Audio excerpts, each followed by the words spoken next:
बिस्मिल्लाहिर्रहमानिर्रहीम अल्हम्दुलिल्लाहि रब्बिल आलमीन अस्सलातु वस्सलामु अला सय्यिदिल अंबिया'i वल मुरसलीन व अला आलिहि व सहबिहि अजमाइन। अस्सलामु अलैकुम व रहमतुल्लाहि व बरकातुहू। अल्लाह ताला का बेहद एहसान अज़ीम है कि आज हम नमाज का बयान शुरू करने वाले हैं। नमाज के लुग़वी मीनिंग यानी लिटरल मीनिंग दुआ करने के लिए हैं। यानी किसी के लिए अगर दुआ करना अगर हम कहेंगे तो अरबी में जो सल्ला युसल्ली आता है वो उसके माने नमाज के निकलते हैं और उसके लिटरल मीनिंग ये निकलते हैं कि आप किसी के लिए दुआ करें। और इस्तिलाह शरीयत में अगर हम देखें तो उन अक़वाल और उन अफ़आल का नाम है जो हम तकबीर तहरीमा से लेकर सलाम फेरने तक करते हैं। यानी वो हरकतें, वो अफ़आल, वो चीज़ें, वो काम और वो आमाल जो हम ज़बान से अदा करते हैं, वो अक़वाल जो हम ज़बान से अदा करते हैं, उन सारों के मजमूए का नाम नमाज कहलाता है। तो नमाज फ़र्ज़ नमाज़ें 5 हैं, जैसे कि आप सब बहुत अच्छी तरीक़े से जानते हैं।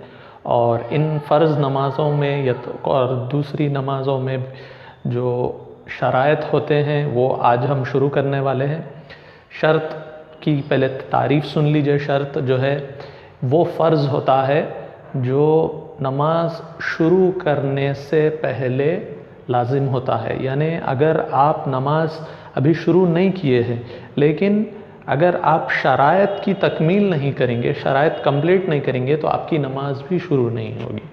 तो ये नमाज के बाहर का फ़र्ज़ है, पहले ये तकमील करेंगे तो नमाज आप शुरू कर सकेंगे। तो अल्हम्दुलिल्लाह ताला हम अब तक के वीडियोस में नमाज के चंद शराइत पर गुफ्तगू कर लिए थे, जैसे तहारत है। अब ये तहारत के मसाइल में हमने वज़ू के मसाइल भी देखे। किताबुत तहारत में वज़ू के मसाइल आ गए, गुस्ल के मसाइल आ गए, नजासतें दूर करने के मसाइल आ गए, नजासतों से बचने के मसाइल आ गए, और तयम्मुम के मसाइल आ गए, और पानी के मसाइल आ गए, और साथ ही साथ हैज़ व निफास के भी मसाइल आ गए। तो ये सारे मसाइल जो है नमाज के लिए एक तमहीद हमारे लिए मुहैया और फ़राहम करते हैं। आज हम थोड़ा उससे आगे बढ़कर जो शराइत देखने वाले हैं उनमें से सबसे पहली शर्त है नमाज के लिए मुसलमान होना। इस्लाम है पहली शर्त, यानी नमाज मुसलमान पर फ़र्ज़ होगी, काफ़िर पर नमाज फ़र्ज़ नहीं होगी। यानी बोलने का मतलब ये कि अगर कोई शख्स दायरे इस्लाम में नहीं था, काफ़िर था, फिर बाद में एक उम्र के बाद अगर वो दायरे इस्लाम में दाखिल हो जाता है तो अब उसकी ज़िंदगी भर के पहले के जो नमाज़ें थी जो छूट गई थी, जो उसने अदा नहीं की थी, तो अब उसको वो नमाज़ें दोहराने की ज़रूरत नहीं है, क्योंकि उस पर वो नमाज़ें वाजिब ही नहीं थी, उस पर नमाज़ें फ़र्ज़ ही नहीं थी, लिहाजा उनको दोहराने की भी ज़रूरत नहीं है। तो काफ़िर पर नमाज वाजिब नहीं है। एक तो उसकी वजह ये कि उस पर वाजिब नहीं है और दूसरे उसकी नीयत भी दुरुस्त नहीं होगी। और दूसरी शर्त इसकी नमाज की है अक्ल, यानी अक्ल वाले पर नमाज फ़र्ज़ होगी, दीवाने पर नमाज फ़र्ज़ नहीं होगी। और ये ज़रूरी और बाज़ वक्त ऐसा होता है कि किसी की अक्ल भी चली जाती है, जैसे कोई नींद की हालत में होता है या बेहोशी की हालत में होता है, और ऐसे जैसा मैं भी आपको बोला दीवानगी की हालत में भी होता है, या कोई जो है नशा अगर कर लेता है, तो इन सारी हालतों में इंसान की अक्ल चली जाती है। यानी क्रिटिकल एनालिसिस जिसमें दिमाग की ज़रूरत पड़ती है, वो सारी चीज़ें ये बेहोशी की हालत में, नींद की हालत में या नशे की हालत में इंसान अक्ल से फ़ारिग होता है, उसकी अक्ल काम नहीं करती है। तो इन सारी सूरतों से अगर फ़रागत हो जाती है तो बाद में इन सूरतों में जो नमाज छूट गई थी, यानी आदमी सो रहा था, नमाज छूट गई, तो अब उठने के बाद उस नमाज को क़ज़ा करना होगा। नशे की हालत में था, नमाज छूट गई तो क़ज़ा करना होगा। और ऐसे ही दीवाना शख्स है, दीवानगी के बाद उसको जब इफ़ाक़ा हो जाता है, सेहतमंद जब वो हो जाता है तो उसको नमाज क़ज़ा करना होगा। और चूँकि बच्चों में भी जो छोटे कम उम्र बच्चे होते हैं उनमें अक्ल मुकम्मल नहीं होती है, तो शरीयत इस्लामिया ने ये कहा है कि अक्ल के मुकम्मल होने के बाद उस पर नमाज फ़र्ज़ होगी। लेकिन चूँकि हमें ये मालूम नहीं होता है और इसमें इख्तलाफ भी है कि एक लड़के की, कम उम्र बच्चे की अक़ल कब मुकम्मल होती है, तो इसमें जो है फ़ुक़हा ने इसलिए ये कहा है कि अक़ल के मुकम्मल होने को बुलूगत के साथ अटैच किया है, बुलूगत के साथ मंसूब किया है उसको। यानी अक़ल उस वक्त मुकम्मल मानी जाएगी जब वो बालिग़ हो जाएगा।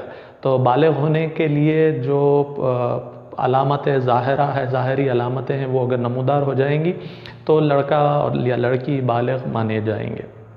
और उमूमन ऐसा होता है कि 15 साल तक लड़के बालिग़ हो जाते हैं। तो बुलूगत भी नमाज की एक शर्त है और तमीज़ भी एक शर्त है। यानी मान लीजिए कोई ऐसा बच्चा है जिसको अच्छे और बुरे और सही और गलत में फ़र्क नहीं है, यानी वो बच्चा बिल्कुल ऐसा है कि अगर आग का अगर अंगारा भी रखा हुआ है तो वो उसको उठा के खेलना शुरू कर देगा, यानी फ़ायदेमंद चीज़ और नुकसानदेह चीज़ में वो फ़र्क नहीं कर सकता है। तो ऐसे बच्चे पर भी नमाज फ़र्ज़ नहीं होगी। यानी तमीज़ ज़रूरी है नमाज के लिए, तमीज़ भी शर्त है। तो इस्लाम हो गया, अक़ल हो गया, बुलूगत हो गया और तमीज़ हो गई। तो इस तरह 4 शराइत हो गए। आइंदा जो मज़ीद शर्तें होंगी वो इंशाल्लाह नेक्स्ट वीडियो में मैं आपको बतलाऊँगा। अब यहाँ पर एक और बात आपको बतलाने की बड़ी अहम है, वो ये है कि जो शख्स नमाज की फ़र्ज़ियत का इनकार करे, यानी 5 वक्ता जो 5 नमाज़ें हैं, अगर कोई ये बोले कि ये नमाज़ें मुझ पर फ़र्ज़ नहीं हैं, मैं इसकी फ़र्ज़ियत का इनकार करता हूँ, मुझे अदा करने की ज़रूरत नहीं है, मैं इन सब चीज़ों से परे हूँ, मेरे को ये सब चीज़ों की ज़रूरत नहीं है, तो ऐसा शख्स दायरे इस्लाम से ख़ारिज हो जाता है, क्योंकि 5 वक्ता नमाज़ें फ़र्ज़ है और फ़र्ज़ की फ़र्ज़ियत का इनकार करने वाला दायरे इस्लाम से ख़ारिज हो जाता है, काफ़िर हो जाता है। लेकिन अगर कोई शख्स नादानी से कहे, यानी उसको मालूमात नहीं है, जंगल का रहने वाला है, बिल्कुल मालूमात, दीनी मालूमात उसको कुछ भी नहीं है, या ऐसे ही नादानी से मसाइल नहीं मालूम थे, अगर कोई ऐसी बात कह दे तो उसको मालूमात देनी चाहिए, उसको समझाना चाहिए कि नमाज हर शख्स पर फ़र्ज़ होती है, उसके फ़राइज़ की शर्तें समझाना चाहिए और उसकी तालीम देना चाहिए। तो ये तो रहा, अगर उसको मालूमात दे दी जाएँ और मालूमात हासिल करने के बाद अगर वो शख्स फिर इसरार करे तो वो शख्स काफ़िर होगा। अगर नादानी से कहेगा तो काफ़िर नहीं होगा, लेकिन अगर मालूमात होने के बाद भी अगर इसरार करेगा तो वो शख्स दायरे इस्लाम से ख़ारिज होगा। और अगर कोई शख्स ये कहे कि मैं नमाज अदा नहीं करता, मैं नमाज में सुस्ती करे या काहली करे, तो अगर इस्लामी हुकूमत होगी तो इस्लामी हुकूमत में बादशाह जो होगा या बादशाह का जो नायब होगा वो उस शख्स को नमाज अदा करने का हुक्म देगा। और अगर वो फिर इनकार करे या डीले करे या दूसरी नमाज का वक्त भी चले जाए तो बादशाह के लिए उसको क़त्ल करना भी जायज़ होगा। यानी बार बार अगर वो नमाज में सुस्ती और काहली अगर करता रहे तो बादशाह के लिए उसको क़त्ल करना जायज़ होगा। ये इस्लामी हुकूमत रहेगी तो इस तरह का हुक्म है। और अगर मान लीजिए हमारी जान पहचान में अगर कोई शख्स है जो नमाज़ें अदा नहीं करता है, नमाज़ पाबंदी से छोड़ देता है, तो लोगों को ये चाहिए कि आपस में उसके बेनमाजी होने का चर्चा कर दें, उसकी बात आम कर दें और उसको सलाम ना करें और उसकी दावत वगैरह कबूल ना करें, ताकि इस तरह की आमाल से, इस तरह की हमारी हरकतों से एक सोशल अनएक्सेप्टेंस जब उसको मिलेगा, जब उसको ये समझ में आएगा कि समाज में ये सारी चीज़ें कबूल नहीं होती हैं, तो वो नमाज की तरफ रग़बत इख्तियार करेगा।